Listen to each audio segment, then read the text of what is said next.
The ex-NATO chief leading Britain's defence review has said it's time to take the gloves off with Russia. We're in Kharkiv again. My name is Jerome Starkey. I'm the defence editor at The Sun newspaper, and this is Frontline, your weekly roundup of the most important news from the war in Ukraine. I'm speaking to you today from a cemetery in Lviv, in western Ukraine, a reminder of the cost that is being paid as a result of this war. Around me are hundreds of graves of Ukrainian soldiers who've been killed in the conflict in the last 2.5 years. We're going to start today with news that Lord George Robertson, a former NATO Secretary General, has shared a policy paper with defence chiefs suggesting that it's time to take the gloves off. He says that Russia will only be defeated if Vladimir Putin sees what he describes as an absence of Western caution. He says the stakes cannot be higher. If Vladimir Putin and Russia win in Ukraine, he says our enemies will write the new world order. Now, this is part of a call by Lord Robertson for a coherent and more robust political strategy, in his words, to ensure that Russia is defeated. And he says that will take 4 things: a long-term commitment by allies to supply weapons to Ukraine, going beyond 1 year; the chance for Ukraine to attack bases in Russia that are being used to launch strikes against infrastructure here in Ukraine, and we're going to talk a little bit more about that later; a united West; and finally, that phrase, an absence of Western caution about potential escalation. And that's a key phrase as well, potential escalation, because it's that fear of escalation, that fear of this conflict spiraling out of control, which has limited the support that allies have given Ukraine over the course of the last 2.5 years. And we still see it now. We see it with Germany's refusal to give Ukraine its Taurus long-range cruise missiles. We see it in the reluctance of the United States to let Ukraine use its ATACMS and long-range weapons to hit targets on Russian soil. Of course, America has rode back on that slightly, allowing strikes into Belgorod province to protect Kharkiv. And of course, we saw it in the confusion in the story which we led last week's update about using Storm Shadow missiles to attack targets inside Russia. President Vladimir Zelensky said at the NATO summit that he believed Britain had given him permission to use Storm Shadows inside Russia. A day or so after that, the British government clarified that its position hadn't changed, but there is some ambiguity about that. To be clear, Britain was not saying that the weapons can't be used against targets in Russia. My understanding is that for Storm Shadows to be used against targets inside Russia, the agreement is needed from France, as well as Britain, as well as potentially one other NATO ally. Now, my understanding from speaking with UK defence officials, that permission may already be in place or may certainly be forthcoming, but there's a desire to create some strategic ambiguity and uncertainty in the Kremlin about when and where these weapons can be used, because of course that forces Russia to stretch its air defences. Okay.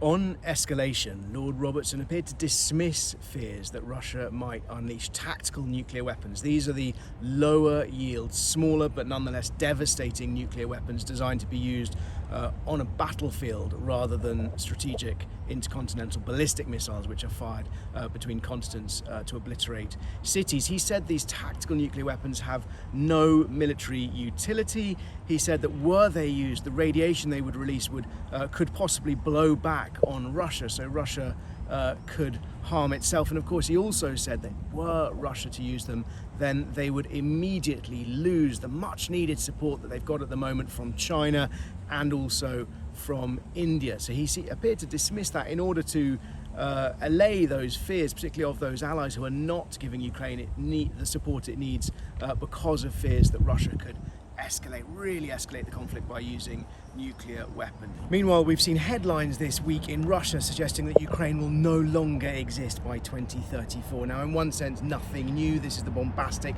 hawkish, genocidal rhetoric we've seen from the Russian media throughout this conflict. What is interesting is the analysis by the Institute for the Study of War, suggesting that date, 2034, which was raised by Dmitry Medvedev, former president of Russia, chair of the National Security Council. He's raising that date, the ISW says, to prepare Russia for a long war. And that's important because it suggests that perhaps in Moscow, in Kremlin, they are not as confident as many had feared, and as perhaps they would like us to believe. They're not as confident that the rug will be pulled out from under Ukraine should Donald Trump win the US presidency. Trump has promised to end this war in a day. His supporters have called for compromise with Russia, and indeed the Republicans halted much needed military aid for Ukraine. But that comment, 2034, suggests the Russians may not be confident any of that will happen. A quick run through of what's been happening on the battlefield. Ukraine's Commander General Syrsky said they destroyed an S-300 air defense battery in Donetsk. That's important. They were using ATACMS missiles, American long-range missiles fitted with cluster munition warheads.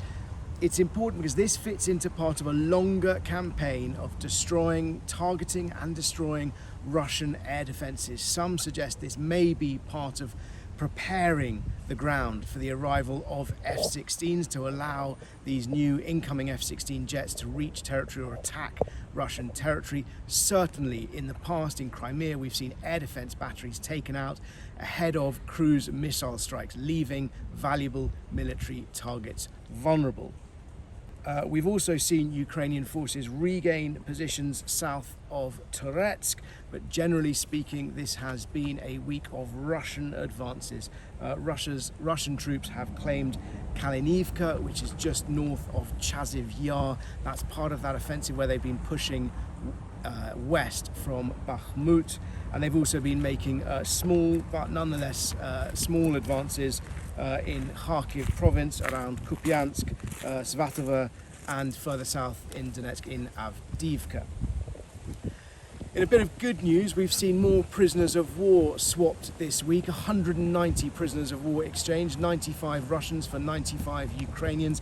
That's the third significant prisoner swap since the end of May. There was a hiatus, a 4-month hiatus where no prisoners were exchanged, but those swaps now appear to be happening on a monthly basis. In fact, more frequently, just one every sort of 3 weeks so far. Now hundreds have been swapped in the last couple of months. Good news. It's been soured ever so slightly yesterday by the suggestion that one of the Ukrainians who's been brought back, his comrades have claimed that he collaborated with his Russian captors and may even have sort of perpetrated torture and beatings against his own comrades. But nonetheless, more broadly, good news that the two sides are finding a mechanism to communicate and are swapping prisoners. And the final thing to mention today is there is a heat wave in Ukraine, and that is putting the country's power grid under enormous strain. Russia has been blasting Ukraine's energy infrastructure, part of a campaign it started in the first winter of the war. Initially, that was to make the winters hard because Ukraine relies obviously on its heating and power infrastructure to keep people warm. But in temperatures of 40 degrees Celsius, of course, there's also been a draw on electricity for air conditioning to keep things cool. That has seen load shedding. Most major cities in this country going many hours a day without any electricity, and that situation is expected to get worse as the conflict goes into its next autumn and winter. If you're watching this on YouTube and you have any comments, as ever, please ask them in the comments below. I've got a few to answer from last time. Number one is, what would the West do if North Korea or China were to send troops directly into the war? Well, it's a huge hypothetical. North Korea has said it's going to do it. China very much made no indication that it wants to send soldiers here, but it is providing significant military support to Russia. The West has not laid down any escalatory steps, any tit-for-tat warnings of exactly what it would do, and it would deliberately want to keep any response ambiguous to leave confusion and disquiet in the minds of perhaps Kim Jong-un or Xi Jinping, but nonetheless it would clearly be seen as huge escalation. I think if those North Korean troops that have been promised arrive in Ukraine, the consequence is we will see North Korean casualties, but that as a result of Ukrainian offensive action, nothing to do with the West. Stop. Question number 2, has Keir Starmer, the UK Prime Minister, backtracked on his pledge to allow Ukraine to use Storm Shadow weapons in Russia? We've covered that a little bit already. There is ambiguity. Zelensky said he thought he could. The government said they haven't changed the policy. My understanding is that is still on the cards and may yet happen. We may see those strikes imminently. A pretty specific question number 3. Why was Denis Kireev eliminated in 2022? Denis Kireev was a Ukrainian businessman whose body was found dumped in Kyiv on the 5th of March 2022, a week after he'd taken part in one of the first negotiations of the war with Russia. In brief, it's a bit of a mystery, but the head of Ukraine's military intelligence has said he was killed by its sister agency, the SBU, Ukraine's domestic intelligence agency, which suspected he was a Russian spy. In fact, Kirill Bodanov saying that Kireev was working for Ukraine and was in fact spying for Ukraine against Russia. The final question today is, somebody pointed out, you've seen blue and yellow armbands on the soldiers in the footage on these videos. Are they different? The simple answer is yes, they're different, but Ukrainian units swap, alternate and vary the colour of tape that they wear on their arms on an almost day-to-day basis. It is a way of identifying friendly forces in close combat because Russian and Ukrainian uniforms can look very similar. Russian troops often wore sort of striped orange and black tape. The Ukrainians use blue and yellow, sometimes green. It changes. The Russians have also used orange and red during the course of this conflict. It's simply a way of identifying friendly forces. And just before I wrap up, I just want to make another point about where we're talking to you from in this cemetery in Lviv. It really has brought home what is happening on a day-to-day basis, because while we've been here, a Ukrainian soldier has been buried and hundreds of loved ones have turned out to pay their last respects, including that man's wife and children. And when you walk round these graves, it's astonishing. When you look at the dates on which these soldiers died, it's almost like reading a calendar. It's almost a daily event that soldiers are paying the ultimate sacrifice, and that is happening on both sides of this conflict. Huge numbers of people are paying with their lives, and it's a reminder of just the madness and the carnage and the misery that a war like this unleashes. If you do have questions, please leave them in the comments below and I will do my best to answer them next week.